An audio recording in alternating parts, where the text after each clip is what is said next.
Hello, Year 6. I'm just going to do another of my grammar videos so that you can revise at home. So I'm just going to share my screen, first of all. And so today, I'm going to be talking about direct speech. Now, hopefully by now, you're getting used to using your inverted commas, but here it just gives you a little bit more interest in how you place your speech. And you'll notice at one point, it talks about ping pong. And that's when you get involved in your stories and you start your characters talking to each other. And it's literally, he said, she said, he said, she said, and you can see it's almost like a game of ping pong.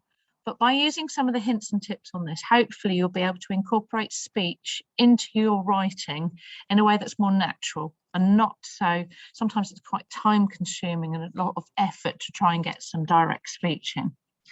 So I'm again using the naturalcurriculum.co.uk grammar. I find this really useful because it gives you a nice clip first, and then you can go on and refresh your memory with that. So this one happens to be about giraffes. I'm not going to read it all, but it's a really nice way of looking at animals in their natural environment. So here, the grammar bit. First of all, read the 3 sentences opposite. They all use direct speech to tell the reader exactly what was said by the speaker. So remember, inverted commas for speech marks are used to indicate it. So on the first one, we've got, can we play the film back in slow motion? Asked the cameraman, who was trembling with excitement. I think it's dead, whispered the cameraman as he zoomed in on the fallen giant. Having just entered the camouflaged hide, Martin beckoned the others in and said excitedly, quick, a rival male is approaching. So notice how they haven't just said on the first one, the cameraman asked, can we play the film back in slow motion? They've added more detail to it.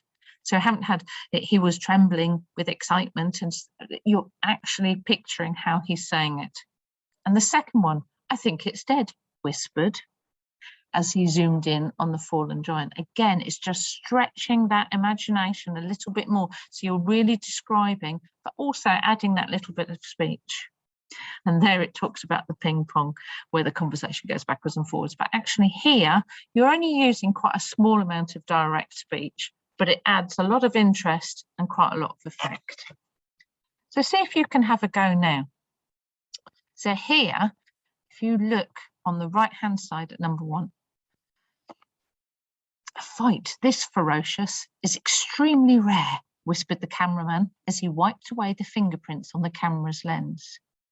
See if you can think of something different to as he wipes away the fingerprints on the camera's lens.